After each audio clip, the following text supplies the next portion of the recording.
see Bitcoin hit $200,000 by December 2025? That's what some analysts are saying. And you know what? I tend to agree. One of the reasons why I tend to agree is because I hold Bitcoin. And I would love to see the Bitcoin I bought at the top in 2017 at about $17,500 and held all the way down to about $4,000, pump to $200,000. I would absolutely love that. I hope it happens. That would be nice if it happened, but I don't know if it's going to happen or not. And these types of predictions, they're fun. And the reason why they're fun is because it gets people excited. It brings the hype back to the market. And I'm all for it. Something with Bitcoin, I feel comfortable speculating heavily with the price, saying we're going to hit 200,000, we're going to hit 1 million, we're going to hear this, we're going to hear that, all of these different things. With Ethereum, I feel a little less confident saying we're going to see $10,000 Ethereum. With Solana, I feel a little bit more confident that we'll see $1,000 Solana. I do, especially because of the ETFs. Price predictions with XRP and Tezos and TIA and all these other crypto assets. I've got no idea. Because realistically, when you take a step back, those pesky public servants are really the ones that are manipulating the market. And I say that with my chest. Now, why do I say that? Well, remember when the SEC accidentally tweeted out that the Bitcoin spot ETF was approved and price pumped up, but again, they were hacked or some kind of drama happened and then price dumped? Market manipulation. When companies talk about their products on different stocks, market manipulation. All of those different types of things that we see, okay? All the different types of things. So at the end of the day, it doesn't matter what market you're playing. It doesn't matter if it's crypto or stocks or whatever. It's all manipulated. But the thing with Bitcoin is, Bitcoin is more decentralized than any other asset. Any other asset. Primarily being the market really dictates what happens. Now, we do know that Germany has quite a bit of Bitcoin, and they're essentially moving the market. And that can happen if you own large amounts of Bitcoin. It totally can happen if you own large amounts of Bitcoin. It is what it is. But at the same time, these other traditional markets, they do all kinds of crazy things. They do. And the interesting thing is with Bitcoin, we can track it on chain. We've been able to do it with Arkham and just in general. And again, I'm not like shilling Arkham or anything. I think there's an interesting backstory there. I just don't know what it is. And even if I do know what it is, I'm not really willing to talk about it because I don't want to be targeted. Because sometimes when you say too much about certain things, people come for your livelihood. And I've had enough people come for my livelihood in this particular industry, and I'm about tired of it. The way I was brought up very old school Sicilian Italian. You stay away from the wife, the kids, and women, and the livelihood. And if you don't, things happen. But in 2024, that's not the way the world works. So I'm just going to stay in my lane. Anyways, let's go ahead and start taking a look at some of the news because we got some stuff to talk about. Here we go. We will talk about the $200,000 Bitcoin prediction, but I did first want to touch on Mr. Brad Garlinghouse, the CEO of Ripple, for the XRP army. And again, I support the XRP army immensely because what the SEC has done to you was unjust. They manipulated the market. They took away your gains. And they did it and blamed Ripple and not their actions. And that's problematic for me. So Mr. Garlinghouse says, and I like to call him, if I could, I would love to call Mr. Garlic Bread because I love the way garlic bread tastes. One of my favorite breads. Also, too, there's a B in there. And garlic bread, I don't know. But there's no disrespect there. It's just kind of being fun. Plain fun. Anyways, thank you to Kana for being an exceptional leader engaging with the crypto industry. This morning's roundtable, bringing together folks like Cuban, Mr. Paul. I don't know who this guy is over here. Who is he? The chief strategy policy guy at Circle and others with the White House's key congressional leaders such as Gilbert and Rep. Joe.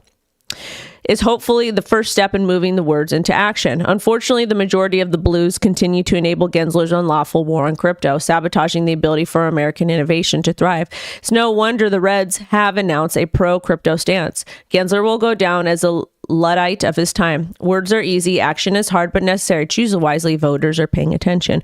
What does this mean? There was a crypto white, or there was a meeting with different public servants that occurred today at the White House from both sides.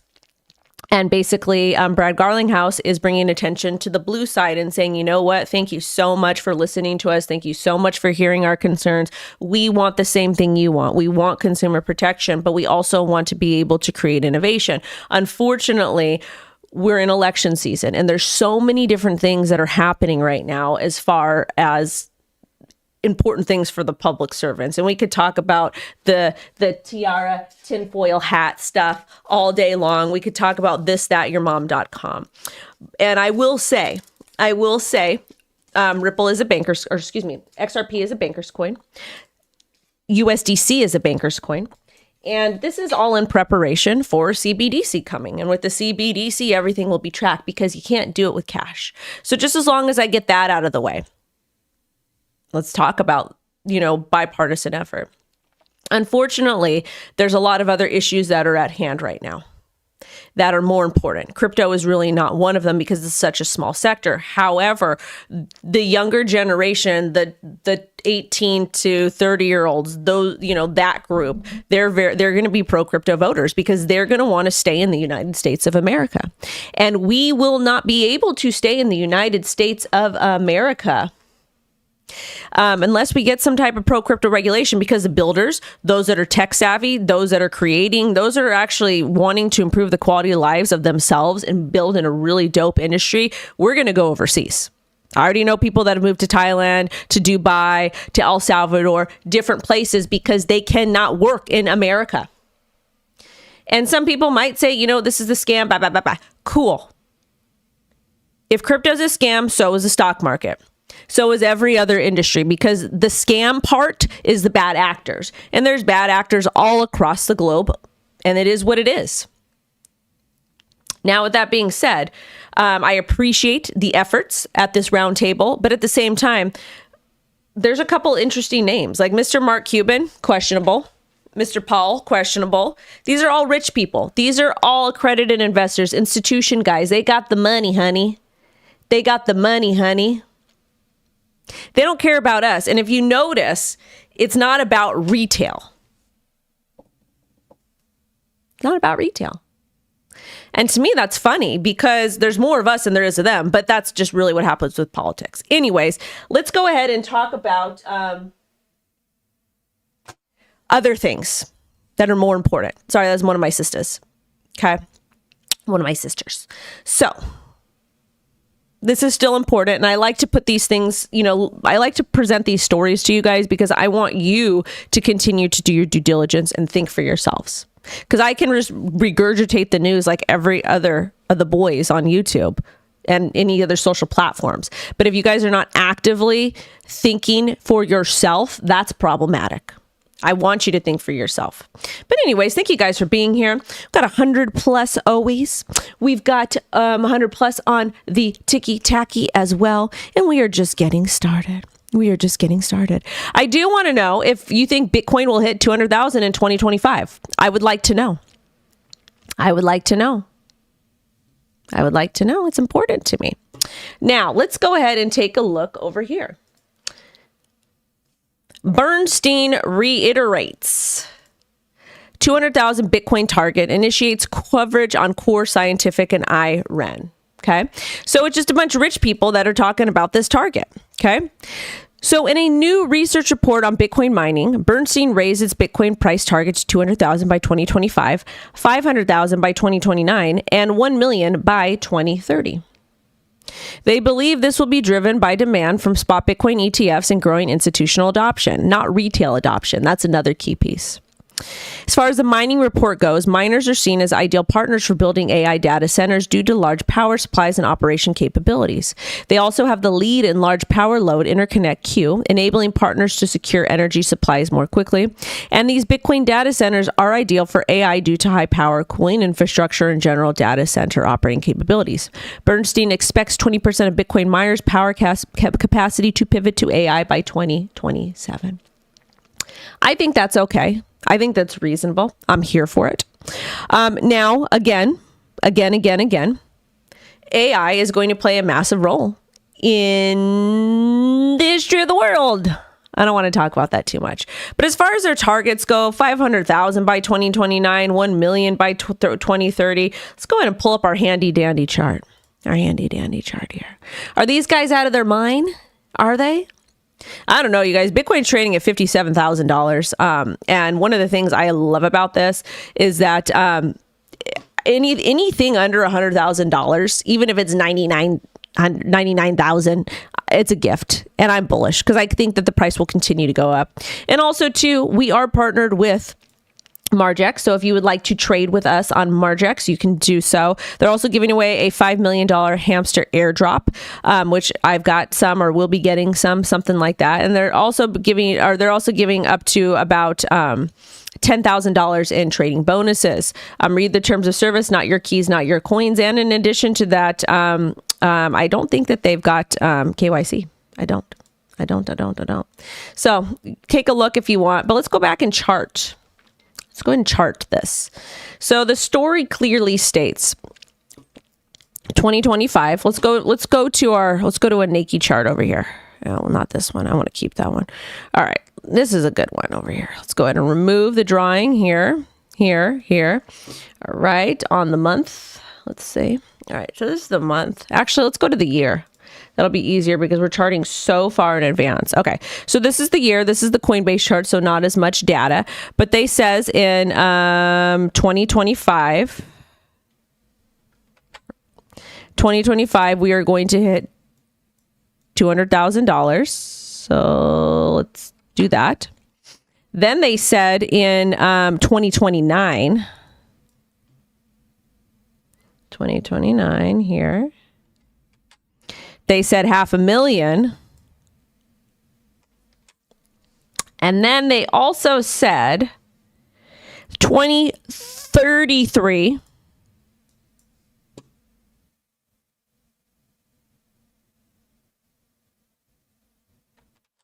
They says 1 million. Do that. So these are their targets. This is what they are saying.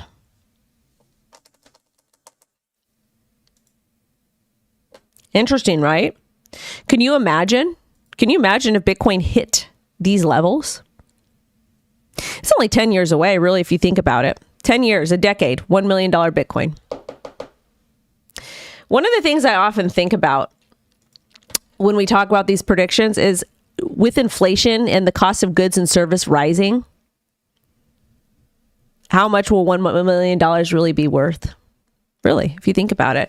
And another thing too is like all these taxes that they want to push on us.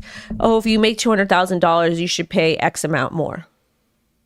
A lot of people don't realize with the increased costs of goods and services, wages go up. So eventually in 5, 10, whatever years, or maybe your kids, you're going to be the one stuck paying that. I don't know. What do you guys think? Do you think that this is doable? Are you digging it? Do you like what you see? You like what you see? Yeah. Populist politics to politics. But yeah, I mean, we'll definitely see how it goes. We will. And now with that being said, let's just take a look at regular Bitcoin price action just to see what she's doing, So, we'll go over here to this one. We'll go ahead and go to the daily. All right. So this is where we're at right now. We actually hit $60,000. We wanted to break above $60,000 and continue our upward trajectory. That's what we wanted to do. And we failed and we broke back down. Right now, just by taking a quick glance at the market and looking at the previous price action, I say we continue to consolidate between $60,000 to $53,000. And one of the reasons why is I just don't think we have enough momentum yet. We really, really, really don't. We don't have enough momentum.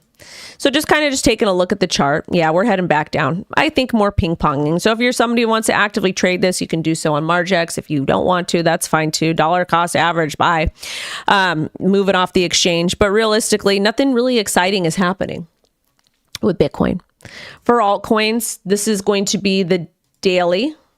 Daily is looking good too. We've got gains across the board, 5 to 13%. On the weekly, here we go. We're down. We're down. We're down. Just vibe, you guys. Just vibe till we start taking off. Me personally, one of the things I'm doing, because I've been doing this a long freaking time. I'm just waiting for that break above 60,000. Once we get that break and sustain above 60,000, then I'm going to start getting a little bit more excited. But until then, my portfolio is down significantly, my long-term holds, and I'm just vibing. All right, now, I do want to talk about the German government because it looks like they're almost done.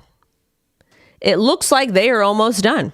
Yesterday, we took a look and they had $1.3 billion, and now they're only down to $756 million. Interesting. And they currently hold now about 13,000 Bitcoin. And there's some new information that was revealed.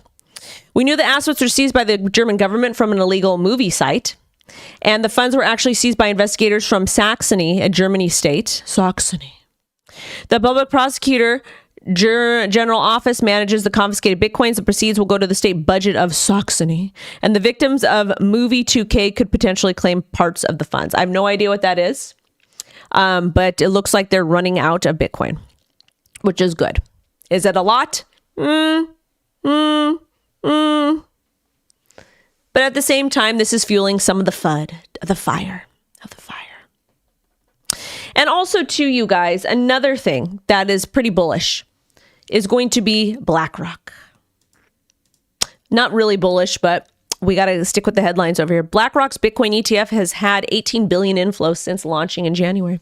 One day of outflows, which was just $37 million. Stop fading BlackRock. BlackRock is not to be defeated. If you like money, you will follow what BlackRock does. You don't have to support them. But again, that's all that we do over here is ethical grifting. Anyways, this is another thing I wanted to bring to you guys, okay? These stories are stupid. They're completely stupid. Bitcoin sees surge in new addresses as its price drops. The number of addresses on the Bitcoin network reached a 2-month high, with the 7-day moving average recording over 317,000 new addresses. So why is this stupid? Well, now we've got Magic Eden and Xverse and all these Google plugins that you can create all these brand new Bitcoin addresses for ordinals and BRC20 and runes and all of that stuff. And you can do the same thing like you do with Phantom and with MetaMask or any of the other ones. You can just keep creating new addresses. So it doesn't matter the new addresses that are being created unless they're on exchanges. If there's new addresses being created on centralized exchanges, and those are KYC'd, so you can see, well, not for us to see, but if these are each individual brand new people, cool. That's bullish AF. This is not bullish. And people will sit and tell you this is bullish, and this is bullish. No, it just means the people that are still in the ecosystem are trading back and forth with each other and participating in the current ecosystem. There's not really any new people coming. Okay? So with that being said, cool. But it's not new participants. The way you would measure new participants is by looking at brand new created centralized exchange addresses. That's all. Anyways. All right. Ethereum ETFs close to the finish line. Bitwise executives. So, the new number of addresses. Oh, no. Excuse me. Timestamp here. Bitwise Chief Compliance Officer says Ethereum ETFs are close to the finish line. 8 spot Ethereum ETFs are launching soon, but there's no exact date. So we anticipated July 2nd, didn't happen. Then we says mid-July, not happening. So maybe end of July, or we don't know. TikTok just saw my feet. Woo! Fewer issues in latest filing amendment suggest the launch is imminent. Issuers have been waiting for the SEC approval of registration statements since May, and the Ethereum ETFs might attract up to $15 billion in the first 18 months, similar to the Bitcoin ETFs. I can agree with that because we don't really have any other data. So with that being said, send it. Now let's talk about an old dinosaur coin that I actually had on one of my old exchange accounts that I found, and it's down 70%. So Tezos Foundation teams up with banks for non-custodial crypto card. Cool. It's a MasterCard. Tezos branded non-custodial crypto card will take place on Etherlink, an Ethereum-compatible Layer 2 blockchain powered by Tezos smart roll-up technology.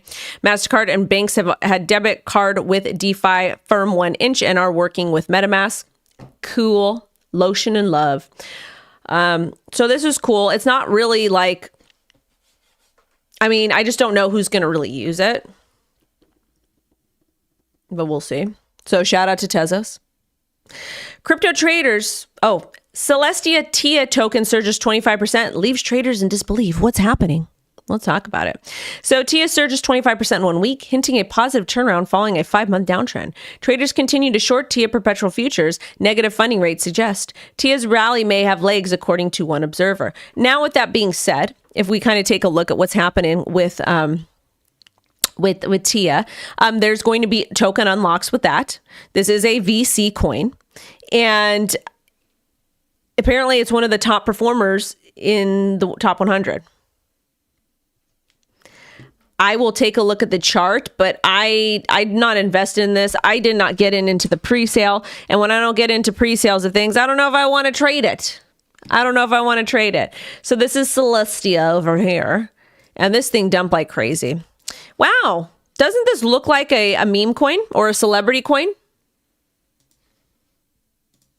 It's what the chart looks like. And it's so funny because people are like trashing all these other projects and the celebrities, which, yeah, most of them are not good actors. I don't really want to talk about that, don't really care because I'm intelligent enough to know these things, street smarts. But yeah, isn't this like bad? Isn't this bad? But it's not a scam, right? Because of VC coin. Anyways, I just wanted to point that out. All right. Now this is from a buddy of mine. For Mr. Bully, federal regulators in the U.S., same government, can't even agree on how to treat crypto. How on earth are entrepreneurs in the space supposed to do anything? What a complete and total failure of leadership in the Blue administration. Over here, CFTC Benham says Illinois confirmed that Bitcoin and Ethereum are digital commodities under the Commodity Exchange Act. Benham says 70-80% of the crypto market are non-securities. Over here, SEC Gensler just reaffirmed his stance that most cryptos qualify as securities based on the Supreme Court Howey test. In his comments, he reiterated in his view that the existing 15,000 and 20,000 crypto tokens do not operate as currency and often have a group of entrepreneurs behind them, making them fit for America's definition of a security. So this is the problem. We have 2 independent agencies that are trying to classify crypto, number 1. And number 2, why do we need 2 of them? And I've said this time and time again, we need to have a separate entity that's got CFTC people, SEC people, your mom, your dad, I don't care, to really regulate crypto. Because what we have now is not working. All it's done is stifle innovation. And if you don't believe me, you can thank some of them for your bags being down. And to me, it's tomfoolery at this point. Primarily because, like, once you get a spot ETF approved, doesn't that make it a commodity? What do I know? I'm just an idiot on the internet. Now, today, a lot of this stuff already happened already. Yeah, we already talked about the roundtable. So that's good. I'm happy. But let's talk about this. The Tech Coalition urges Mr. B to back crypto regulation ahead of U.S. presidential election. And this is the thing. It's not him. It's his people. It's his people. I do think that both are too old to be running. I will vote for the lesser of the evils, and I will vote for whoever's pro-crypto. So basically, the Chamber of Progress, which is the tech industry coalition, told Biden to support crypto regulation. They told his administration it would help engage young voters ahead of the election and highlighted the importance of crypto. They told him that over 18 million Americans hold or trade crypto with lots of support from Gen Z and millennial voters. And they criticized the current regulatory landscape as uncertain and harmful to investors and innovation. They praised his 2020 executive order on crypto, and they criticized Gensler. So it seems to be that the common, what is that? It seems to me that the common denominator is Gensler. But you know what? I don't really think it's Gensler. I think it is literally just, I think Gensler is just a puppet. That's all. I really think he's just a puppet at this point. It's pretty sad, like when you think about it. Really, really, really sad when you think about it. But you know.